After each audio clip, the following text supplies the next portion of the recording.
The sun hung high in the sky over the dusty frontier town of Redridge, casting long, wavering shadows across the wooden storefronts and dirt streets. The air shimmered with heat, carrying the faint scent of hay, horse sweat, and smoke from the chimneys of small, struggling homesteads. At the edge of this struggling town stood the modest home of Eliza Thompson, a sturdy little house built of weathered timber, its paint peeling from years of harsh sun and harsh winds. Inside, the atmosphere was tense. Eliza's father, Samuel Thompson, sat at the kitchen table, his rough hands gripping a worn ledger. Each page told a story of debts owed, interests mounting, and payments missed. His brow furrowed as he read the most recent note scribbled by Jackson Kane's agent, one that brought a cold chill to his already heavy heart. Redridge was no stranger to hardship, but even in a town accustomed to struggle, Jackson Kane's name carried weight. Kane was a wealthy cowboy whose fortunes had been amassed in cattle, land, and speculation. He was respected, feared, and envied in equal measure. Stories about him traveled faster than the wind across the plains. How he could make or break lives with a single signature, how he never forgot a slight, and how he demanded what was owed no matter the cost. To owe Jackson Kane money was to walk a tightrope over a canyon of worry, and Samuel knew he had already tipped too far toward the edge. That afternoon, a disturbance broke the monotony of the town. The sound of hooves striking the dry earth echoed down the main street, steady and commanding. Windows rattled as townsfolk paused their work, shading their eyes and squinting into the glare. The horseman rode with an unmistakable confidence, the leather of his boots and the sheen of his coat reflecting the afternoon sun. It was Jackson Kane himself, arriving in person, a rare and deliberate gesture. His presence instantly changed the rhythm of Redridge. The townspeople instinctively moved aside, sensing the arrival of a man who did not merely pass through, but whose presence could bend the course of lives. Eliza, standing on the porch with her younger brother at her side, felt her stomach tighten. She had heard her father speak of Kane with a mixture of dread and reverence, but she had never seen the man face to face. He dismounted with a fluid grace, his spurs catching the light, eyes scanning the street with sharp intelligence. Every gesture exuded authority, every glance seemed to weigh the character of those around him. Even the air seemed to shift, as though anticipating the confrontation to come. Jackson approached the Thompson home, boots crunching on the dirt path. Samuel rose, hands trembling slightly not from age, but from the sheer weight of what this encounter could bring. His mind raced through every possible scenario, none of which ended well without sacrifice. Jackson's voice, calm yet edged with an unmistakable power, carried across the porch. "Samuel Thompson," he said, his tone formal but not unkind. "It's time we settle your account." Eliza's heart pounded. The words were simple, but the meaning was anything but. A chill ran down her spine as she realized that the man in front of them was not merely a creditor. He was a force of nature, a man whose arrival spelled irrevocable change. There was no escaping what had been set in motion. As Jackson Kane's shadow stretched across their doorway, Eliza felt a surge of fear and defiance, both igniting simultaneously. She didn't yet know how this encounter would unfold, but she sensed deep in her bones that nothing in her life would remain the same after today. The stage was set. The tension hung thick as the summer heat, binding father, daughter, and cowboy in a delicate web of obligation, fear, and the faintest glimmer of possibilities yet unknown.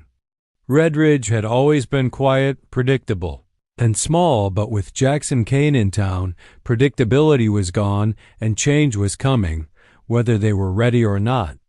The afternoon sun was relentless, beating down on Redridge's main street as Jackson Kane stood before the Thompson family, his posture relaxed but every movement controlled, deliberate. Samuel Thompson, normally a man of pride and stubborn resolve, felt the weight of his failure in full force. Jackson's horse, a magnificent black stallion with a glossy coat, shifted its hooves impatiently, as if sensing the tension in the air. Eliza, standing protectively beside her father, felt a tightening in her chest. This man was dangerous, but the danger wasn't just in his wealth or his power. It was in the certainty with which he demanded what was owed. Jackson's eyes scanned Samuel's face, reading the worry, the shame, and the unspoken fears. "Samuel," he said slowly, his voice low but carrying across the porch, "you've fallen behind on your payments for far too long. Interest has piled up and patience has its limits. I've come to offer a solution." There was a pause, calculated and tense, as the gravity of his words sank into the small family. The solution, Samuel knew instinctively, would come at a cost far greater than money alone. Eliza stepped forward, her hands clenched at her sides, and looked Jackson directly in the eye. "And what kind of solution requires us to give up everything we have?" she demanded, her voice trembling slightly, not from fear, but from outrage. Jackson's lips curved in a subtle, unreadable smile, the kind that hinted at control over every outcome, yet also a strange respect for courage when it appeared. "The debt can be cleared," Jackson explained, his gaze fixed on Eliza, "but it comes with a condition. You, Miss Thompson, would come with me. You would leave this town and accompany me." His words hung in the air like a heavy, invisible chain. There was no hint of negotiation. This was not a request. The implication was clear. If she refused, the consequences for her family could be devastating. Samuel's face paled, and he instinctively reached for Eliza's hand, a silent plea for understanding and courage. "Jackson, she's my daughter. You can't." His voice trailed off, swallowed by the enormity of the situation. Jackson held up a hand, signaling that he would not be interrupted, his attention unwavering, his authority absolute. Eliza's mind raced. Her father's debts had always been a source of stress, but she had never imagined they would escalate to a situation like this, where her very freedom was on the table as collateral. She could see the fear in her father's eyes, the desperation of a man who had worked his whole life to provide for his family, yet still could not protect them from ruin. And yet, amid the fear, a spark of defiance flared within her. She would not be treated as a bargaining chip, an object to settle accounts. She would fight, even if the fight seemed hopeless. Jackson watched her reaction carefully, intrigued. Most people cowered before him, bowed to his demands, or pleaded for mercy. But Eliza did not. She spoke not with recklessness, but with a clear, fierce determination that he found both challenging and magnetic. It was a dangerous proposition, yes, but not just for her. Jackson realized that this girl had a spirit he had rarely encountered, one that might either break under pressure or ignite into something that could rival his own relentless force. For a long moment, silence stretched between them. The only sounds were the quiet whinny of Jackson's horse and the distant creak of the town windmill. Samuel looked at his daughter, torn between fear for her safety and the impossible choice he faced. Eliza, feeling the weight of the world on her shoulders, understood one truth with absolute clarity. The encounter with Jackson Kane had forever changed the course of her life. Whatever happened next would demand courage, cunning, and a strength she had only begun to realize she possessed. Eliza Thompson's heart hammered in her chest as she faced Jackson Kane, the man who had the power to destroy her family with a single word. His presence was overwhelming. His tall frame, sun-weathered face, and piercing eyes made it clear that he was used to commanding obedience. Yet, despite the fear coiling in her stomach, Eliza refused to bow, refused to shrink into the shadow of her father's debts. "Mr. Kane," she began, her voice steady despite the tremor she felt inside, "you may think that I'm a bargaining chip, that my life is something to be traded like cattle, but I am not. I am a person, and no debt you choose to collect can take that away from me." Jackson raised an eyebrow, clearly amused. He had expected fear, trembling, perhaps tears. Instead, he encountered fire. There was a sharp intelligence in her gaze, a quickness of mind and tongue that made him pause, a rare interruption to the certainty he carried with him like armor. Her defiance was dangerous, but in a way he found invigorating. Samuel Thompson shifted nervously beside her, wringing his hands. "Eliza, please," he whispered, worry lining every crease of his weathered face. "We have no choice here. He can ruin us. You must—" "No, Father," Eliza interrupted, her voice firm. "I will not allow him to treat us this way. I will not be taken from my home, my life, my family. If he wants his money, let it be through fair means, not through threats and coercion." Jackson's expression shifted subtly. He was used to people submitting, negotiating, or scheming in ways that aligned with his expectations. Eliza did none of those. She met his gaze without flinching, and for a moment he studied her like a puzzle he hadn't anticipated needing to solve. Most people in Redridge were predictable. She was not.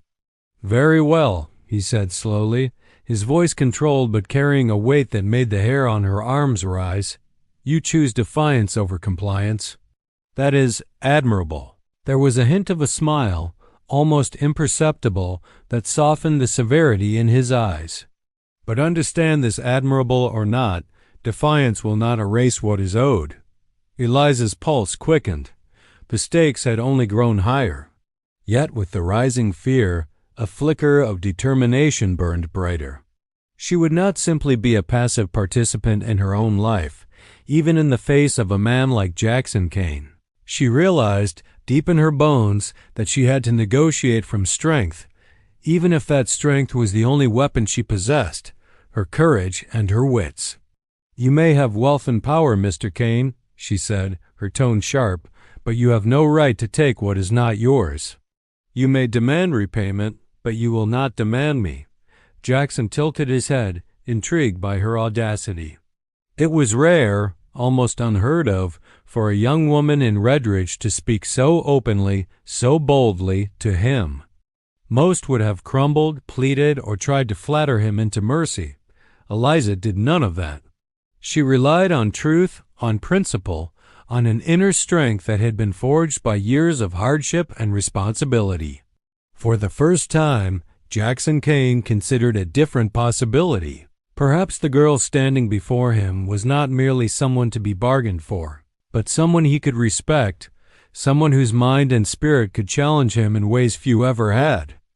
And though he would never admit it aloud, the spark of fascination ignited in him, a spark that would complicate matters far beyond debt collection.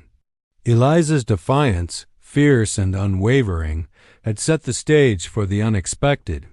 The balance of power had shifted slightly, subtly, yet unmistakably. The encounter that had begun as a simple transaction of debt now held the seeds of tension, curiosity, and the faintest hint of attraction, a dangerous cocktail in a world where wealth and power dictated lives. As the sun dipped lower, casting long shadows across the Thompson homestead, Eliza knew one thing with clarity. She would not surrender herself or her family without a fight. And whether Jackson Kane was ready or not, the fight had already begun. The tension in the Thompson household did not dissipate with Eliza's fierce words. In fact, it only seemed to thicken, settling over the small kitchen like dust in the summer heat. Jackson Kane, a man used to controlling every situation, realized that brute force and intimidation would get him nowhere with Eliza. The fire in her eyes, the sharpness of her mind, and the courage that dared to stand up to him presented a new kind of challenge, one that required subtlety, not coercion. Later that afternoon, after a measured silence and careful observation, Jackson asked to speak with Samuel alone. The old man, both desperate and cautious, reluctantly agreed. Eliza lingered in the doorway, pretending to busy herself with chores while straining to catch fragments of the conversation. She knew that whatever deal her father might strike behind that closed door could change everything, and that she would need to remain vigilant. Jackson's voice, low and measured, carried authority without cruelty. "Samuel, I understand your situation," he he began, "and I recognize that your family is not malicious. You've simply found yourself in a position you cannot manage alone. I am willing to offer a compromise, a solution that benefits us both." Samuel, desperate yet skeptical, leaned forward. "And what would that solution be, Mr. Kane? Please, there must be some way for us to settle this without losing everything." His hands trembled, betraying both the fear and the hope coiled in his heart. Jackson's expression softened just slightly, though his gaze remained sharp. "Your daughter," he said carefully, "will spend time with me in town. She will accompany me, not as a possession, but to learn the ways of business, of wealth, of influence. During this time, I will extend your repayment period. You will have the opportunity to meet your obligations without losing your home, your livelihood, or your dignity." Samuel's brow furrowed, confusion and alarm warring with relief. "Spend time with you? Learn from you? Are you saying she must come with you?" Jackson nodded. "It is not a demand, Samuel, in the way you fear. It is an arrangement. I wish to understand her as she will understand me. There is value in this for all of us.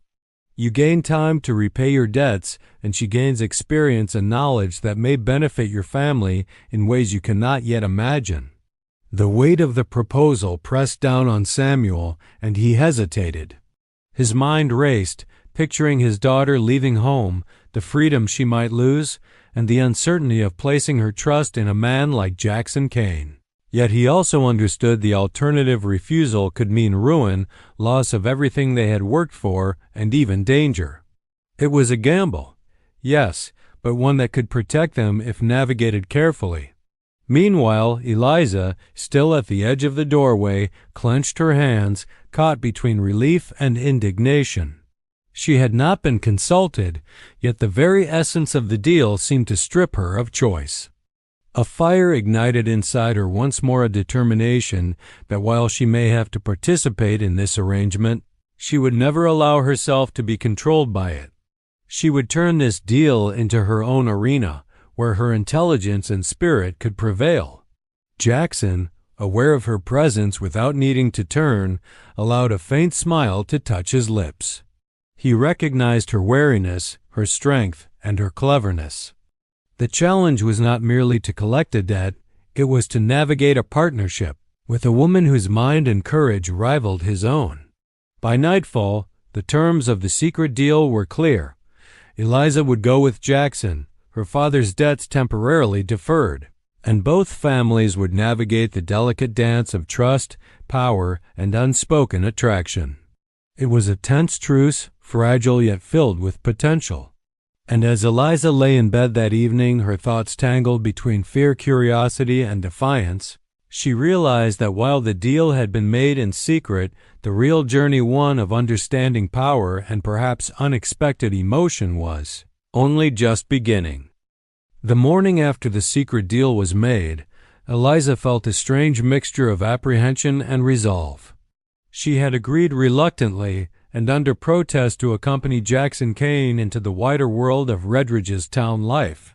It was not yet a journey of trust, but rather one of necessity, a delicate dance dictated by circumstance. As she met Jackson at the edge of town, she noticed details she had never seen before. The way his boots pressed into the soft dirt, the subtle weight of his coat, the faint lines of thought on his face that hinted at more than just business dealings. Jackson, for his part, seemed to sense the tension radiating from her. He spoke little as they walked together, letting the rhythm of their shared movement set the tone. It was a test of patience as much as character. He wanted to understand her, but he also knew that pushing too hard would ignite her defiance rather than cooperation. There was a silent acknowledgment in the space between them. Neither was willing to surrender control, yet both were beginning to recognize the value of the other's company. The first task of the day was simple yet symbolic. Jackson took her to his ranch's small office, where ledgers, maps, and contracts sprawled across a heavy oak desk. He encouraged her to observe, to ask questions, to understand the business that had elevated him to wealth and influence. Eliza, ever curious and sharp-minded, began to see the layers behind Jackson Kane, the careful calculation, the attention to detail, and the deep sense of responsibility that came with holding so much power. "You see," Jackson said quietly, "it's not just money.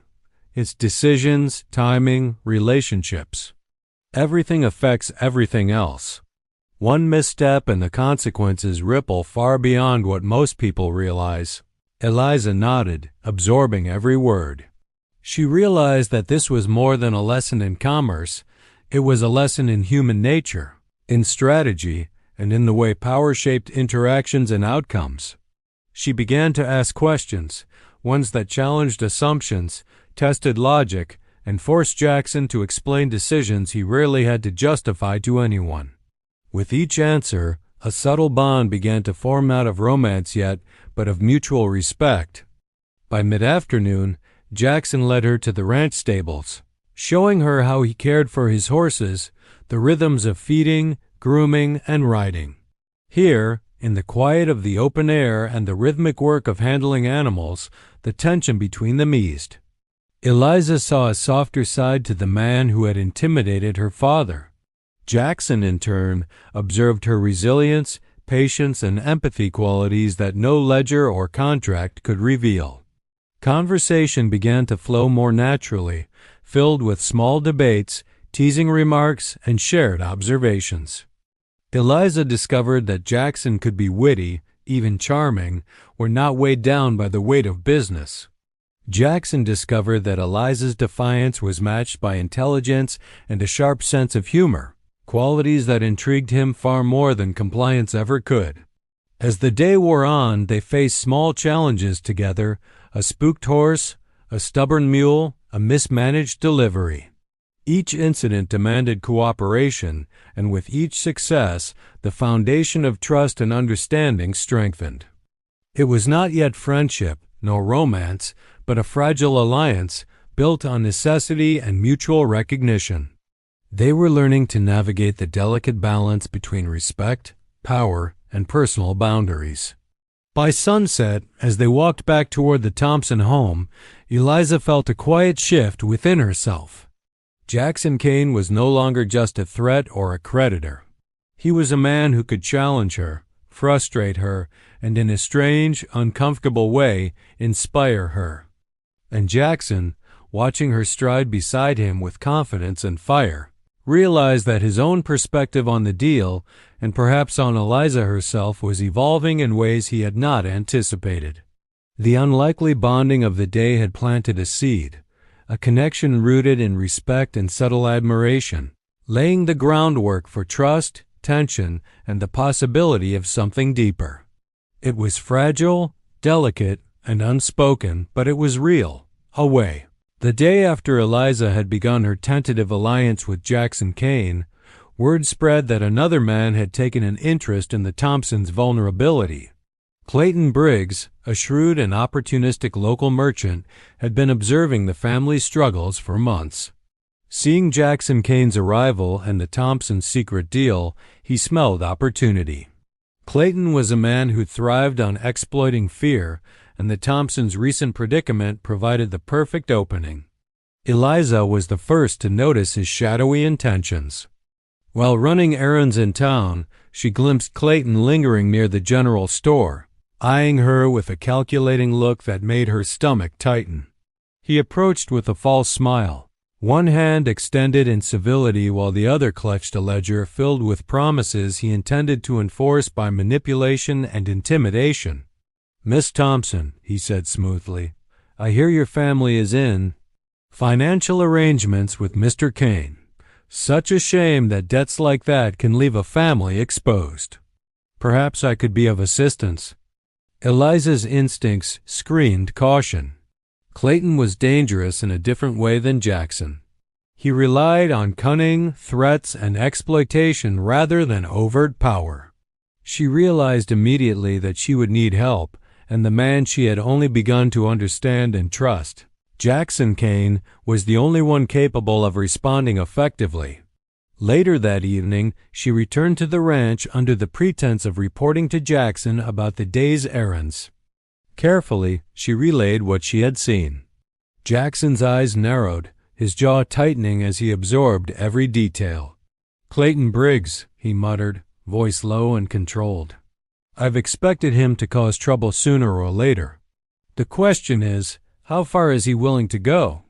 Eliza, sensing the rising danger, met his gaze firmly. "We need to act before he threatens my family or worse." She realized that this threat required cooperation, not argument. The dynamic between them shifted instantly. The stakes were no longer merely debts and defiance, but safety and survival. Jackson nodded. "Then we act together. Your knowledge of the town, my reputation, we combine them. We can neutralize his influence without unnecessary conflict." The plan was straightforward but risky. Anticipate Clayton's moves, protect the Thompsons' interests, and send a message that Redridge was not a place to manipulate the desperate. Over the next several days, they executed their strategy with precision. Eliza, using her familiarity with the town and its residents, gathered information on Clayton's dealings, observing his patterns and predicting his intentions. Jackson leveraged his authority, positioning himself in ways that made interference costly and dangerous for Clayton. Together, they outmaneuvered him at every turn, intercepting misleading transactions, correcting false claims, and subtly asserting that the Thompsons had protection. Through the process, Eliza and Jackson grew closer, their bond strengthened not by words but by action. Each challenge faced side by side reinforced trust and respect. Eliza admired Jackson's strategic mind, his patience, and the way he protected her family without unnecessary cruelty. Jackson, in turn, saw her courage, intelligence, and calm decisiveness under pressure, realizing that her defiance was matched by genuine strength. By the time Clayton was forced to retreat, his schemes foiled, the Thompsons were safe for now. The experience had changed something between Eliza and Jackson. What had begun as a tense arrangement rooted in debt had evolved into something more nuanced. A partnership forged in adversity where reliance on one another became necessary and inevitable. As the sun set over Redridge, painting the town in golden hues, Eliza and Jackson stood together, surveying the quiet streets. Danger had brought them together in ways neither had expected, and both felt a subtle shift, one that suggested that their connection was no longer defined by obligation, but by mutual respect, trust, and the spark of something far more personal. The Thompsons had regained a fragile sense of security, but the calm was only temporary. Word reached Jackson Kane that a rival cattle baron from a neighboring town, Silas, Rourke, had begun to maneuver against him, an ambitious man with no scruples who sought to undermine Jackson's fortune and claim the Redridge territory for himself. Jackson knew immediately that if Rourke succeeded, the ramifications would extend far beyond business. The Thompson family's livelihood, already precarious, could collapse under the ripple of his rival's interference. Eliza, who had grown accustomed to observing Jackson's decisiveness, felt a tightening in her chest when she learned the truth. The man she had once viewed as a stern, unyielding creditor now became a figure whose personal stakes intertwined with her family's fate. For the first time, she understood that Jackson's influence was not merely intimidating, it was protective. But the revelation also raised a painful question. How much loyalty would Jackson owe to his business interests over her family's well-being? The test came sooner than expected. Silas Rourke dispatched men to interfere with the Thompsons' trade, sabotaging deliveries and attempting to manipulate contracts in Redridge. Eliza, realizing that inaction could devastate her father, insisted on accompanying Jackson as he confronted the threat. Their partnership, once formal and cautious, was now active and essential. Together, they planned a countermeasure, combining Jackson's resources and Eliza's local knowledge. At the heart of the strategy was trust, a delicate commodity in a world where alliances shifted as quickly as the wind across the plains. Jackson needed to know that Eliza could handle the town's subtle threats, and Eliza needed to trust that Jackson would not let ambition overshadow the safety of her family. Each step of the plan, from intercepting the rivals' deliveries to negotiating with key townsfolk who might be swayed, tested their judgment and their reliance on each other. One evening, under the fading glow of the setting sun, Jackson confronted Eliza privately. "This is a test," he said, voice low, eyes intent. "Not just of strategy, but of loyalty, yours, mine, and to those we care about. Choices made now will determine what we lose. Or save." Eliza, heart-pounding, understood the gravity of his words. She could see the vulnerability beneath his stoic exterior, a side he rarely revealed, his fear that protecting the Thompsons might put his own interests at risk. Yet, for all the tension, there was a quiet understanding between them. The loyalty they now shared was not born out of obligation, but of mutual respect and genuine concern. The challenge intensified when Silas Rourke himself appeared in Redridge, attempting to intimidate both Jackson and the Thompsons into submission. The confrontation tested every skill Eliza had learned in her days alongside Jackson: negotiation, observation, and calm decisiveness. She witnessed firsthand the sharpness of Jackson's mind, his ability to anticipate threats, and the way he balanced force with subtlety. At the same time, Jackson saw her resilience, her quick thinking under pressure, and her unwavering commitment to her family. By the time the threat was neutralized, a new layer had formed in their relationship. Eliza no longer viewed Jackson merely as a powerful creditor or even a protector. He had become a partner in a shared struggle. And Jackson, for the first time, realized that his feelings for Eliza were more complex than mere fascination. Her courage and loyalty had earned his admiration and perhaps something more profound. The test of loyalty left them changed. Both had seen the other's strengths and vulnerabilities, and both recognized that trust hard won, deliberate, and tested was now the foundation of whatever connection they might build. As the town settled into an uneasy calm, the two stood together, silently acknowledging that the bonds forged through adversity were stronger than any debt or rivalry. The events of the past weeks had drawn Eliza and Jackson closer, though neither had admitted it outright. They had faced threats, outmaneuvered rivals, and navigated the delicate dynamics of a family debt that had initially defined their relationship. Now, under the quiet canopy of night, the chaos of Redridge faded, leaving only the two of them and the vast starlit sky. Jackson had asked Eliza to accompany him on a ride to the outskirts of town, ostensibly to check on the ranch as distant cattle and ensure that no lingering threats remained from Silas Rourke's interference. The late evening air was cool, carrying the faint scent of pine and earth. The rhythmic clopping of hooves against the soft dirt road provided a steady cadence that contrasted sharply with the storm of thoughts racing through Eliza's mind. For much of the ride, neither spoke. It was a comfortable silence, the kind that comes only after trust has begun to settle between two people who are more than mere acquaintances, yet not fully companions. Eliza couldn't help but notice Jackson's profile, sharp and strong against the moonlight, and she felt a flutter of something unfamiliar, an awareness of his presence that went beyond obligation or respect. Jackson, in turn, observed her carefully, noting the determined set of her jaw, the soft curve of her brow as she watched the night, and the strength in her posture that had captivated him from the moment they met. Finally, as they paused near a hilltop overlooking the valley below, Jackson dismounted, gesturing for Eliza to do the same.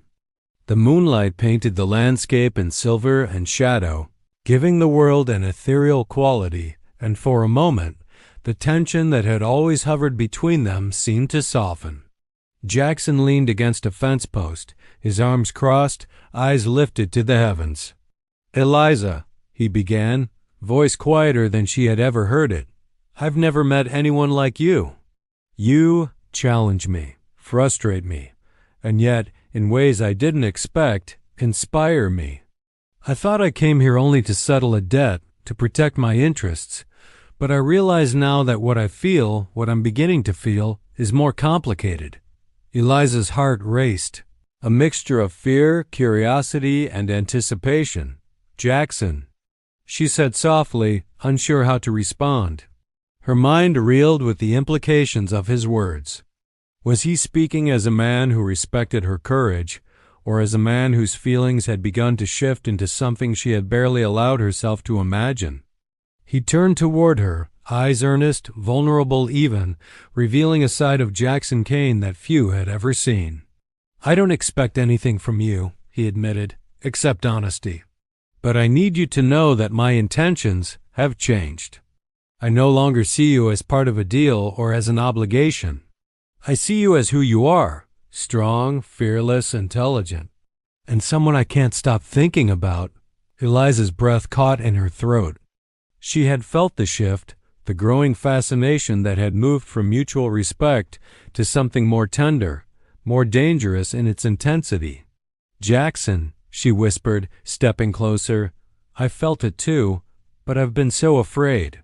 Afraid that I might be wrong, or that this feeling isn't meant to be." He reached out, his hand hovering near hers, hesitant yet determined. "Eliza, it is real. I would rather face it now than ignore it any longer." The gesture was simple, yet it carried a promise, an acknowledgement that whatever path lay ahead, they would face it together, honestly and openly. The night around them was silent except for the soft rustle of leaves and the distant call of an owl. In that quiet, under the expanse of stars, the confession hung between them, a fragile, electrifying truth that shifted their relationship from tension and curiosity to possibility and intimacy. For the first time, both admitted to themselves that what had begun as a conflict rooted in debt and obligation was now becoming something profoundly personal and emotional. As they stood there, the night embracing them, a sense of inevitability settled in. The journey ahead would not be simple, but for the first time they would face it together with hearts cautiously open to the promise of love. The morning after their confession under the stars, the world seemed different to Eliza. Redridge remained dusty and sun-baked, the streets as bustling as ever, but in her heart a sense of purpose had taken root. She had faced fear, threats, and manipulation, and she had discovered courage she hadn't known she possessed. Now, the most important choice of her life awaited, one that would determine not just her future, but her family's, and the nature of the bond she shared with Jackson Kane. Her father, Samuel, greeted her with a mixture of pride and worry. Though relieved that the debt had been managed temporarily and their family had survived the external threats, he understood that Eliza's growing independence would push boundaries he could no longer control. "Eliza," he said quietly, "whatever you decide, know that we support you. But remember, you don't owe anyone your life." "Not even Jackson Kane," Eliza nodded, absorbing her father's words. She had come far from the frightened girl who had once watched Jackson's spurred boots approach her home with dread. She now saw clearly that her destiny was not dictated solely by debt, threats, or obligation. It was hers to shape, and the choice to join Jackson or not had to be made on her own terms. Jackson arrived at the Thompson homestead mid-morning, his usual confident stride softened by a visible respect for the woman before him. He understood that any attempt to pressure her now would destroy everything he had begun to value. The connection they had built through defiance, bonding, and shared danger depended entirely on trust and genuine choice. "Eliza," he said, his voice low and steady, "you're free to choose. To stay, to leave, or to join me. No obligations, no debts. Only your decision." The gravity of the moment pressed on her, yet Eliza felt a surge of clarity. Her defiance had not been defeated. It had matured. The fear that had once bound her was replaced with strength, understanding, and desire. She looked at Jackson, seeing not just the wealthy cowboy who had come to collect a debt, but the man who had fought alongside her, trusted her intelligence, and respected her spirit. She stepped closer, her hand brushing against his. "Jackson," she said, her voice steady, "I choose to come with you, not because I have to, but because I want to. Because I trust you, and because I am ready to face whatever comes next with you." Jackson's eyes softened, a smile touching his lips. The tension that had always defined their interactions dissolved, replaced by relief, admiration, and a budding tenderness. "Then we face it together," he replied, taking her hand firmly, yet gently. "No debts, no obligations. Just us." The moment was transformative. Eliza had broken free not from Jackson, but from the fear, limitation, and doubt that had once constrained her. She had turned a situation defined by debt and coercion into one of choice and empowerment. This act of courage not only liberated her, but also reshaped their relationship, transforming it into a genuine partnership built on respect, trust, and affection. As the day wore on, the Thompsons began to prepare for Eliza's departure, not as a victim of circumstance, but as a young woman who had made a conscious, brave choice. The town watched quietly, knowing that Jackson Kane had gained more than just a companion. He had gained a partner whose courage and intelligence matched his own. By dusk, Eliza stood at the edge of town, looking back at the home and family she loved. There was no fear, only determination. With Jackson's hand in hers and the vast open plains ahead, she felt a sense of freedom she had never known. The past debt, threats, and manipulation was behind her. Ahead lay uncertainty, yes, but also possibility, adventure, and the promise of a future shaped by choice, courage, and love. And with a final glance at her family, she stepped forward, embracing the unknown, ready to write the next chapter of her life with Jackson Kane by her side. The sun was dipping below the horizon, painting Redridge in shades of gold and crimson as Eliza and Jackson stood at the edge of town. The wind whispered across the plains, rustling the tall grass like a soft, encouraging voice, reminding Eliza that the world beyond was vast, unknown, and hers to claim. This was the moment she had both feared and longed for, the moment where choice, courage, and love intersected. Jackson Kane had grown in her eyes over the past weeks, from a formidable creditor to a man who had proven himself trustworthy, protective, and surprisingly vulnerable. They had faced threats together, shared confidences under the stars, and navigated the treacherous landscape of Redridge's rivalries. The bond they had forged was no longer simply about debt, obligation, or even attraction. It had evolved into something deeper, rooted in respect, trust, and the beginnings of love. "Eliza," Jackson said, his voice low and steady, carrying over the soft rustle of the plains, "this is your choice. There's no pressure, no expectation. But I want you to come with me, not because of debts or deals, but because of what we share, what I hope we can build together." Eliza felt a rush of emotion, a blend of relief, anticipation, and excitement. She looked back at the town, her family, and the home that had shaped her, and she realized that the world she had known had served its purpose. It had taught her resilience, courage, and the power of defiance. But it was not the world she was meant to inhabit forever. Ahead lay uncertainty, adventure, and partnership, and she was ready to embrace it fully. She turned to Jackson, meeting his gaze with unwavering clarity. "I will come with you," she said, her voice carrying the confidence of a woman who had reclaimed her agency. "Not because I owe anyone, not because of fear, but because I choose this life with you." Jackson's lips curved into a rare, genuine smile, and he extended his hand. The gesture was simple, yet profoundly symbolic, a promise of partnership, equality, and the journey ahead. Eliza stepped forward, placing her hand in his, feeling the strength and reassurance it conveyed. The tension, the fear, and the uncertainty of the past weeks seemed to dissolve in that single, intimate connection. Together they mounted Jackson's horse, and as they began to ride across the open plains, the town of Redridge receded behind them. The wind whipped through their hair, carrying with it the scent of possibility and freedom. Every hoofbeat echoed like a declaration of independence. Liza was no longer a daughter defined by debt, nor a pawn in someone else's game. She was a partner, a woman claiming her place in the world on her own terms. Jackson glanced at her, a mixture of admiration and affection in his gaze. "Are you ready?" he asked, though he already knew the answer. Eliza smiled, a light of determination and joy shining in her eyes. "I've never been more ready in my life," she replied.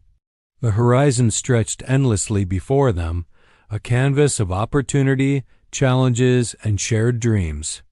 The journey ahead promised uncertainty, but also growth, love, and adventure.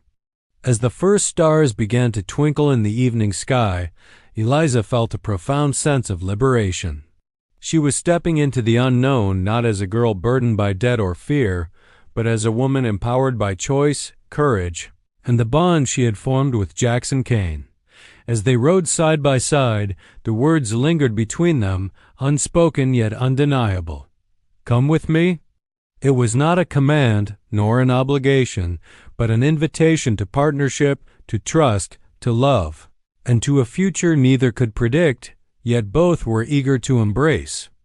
The plain stretched before them, endless and free, and for the first time in her life, Eliza felt truly unstoppable.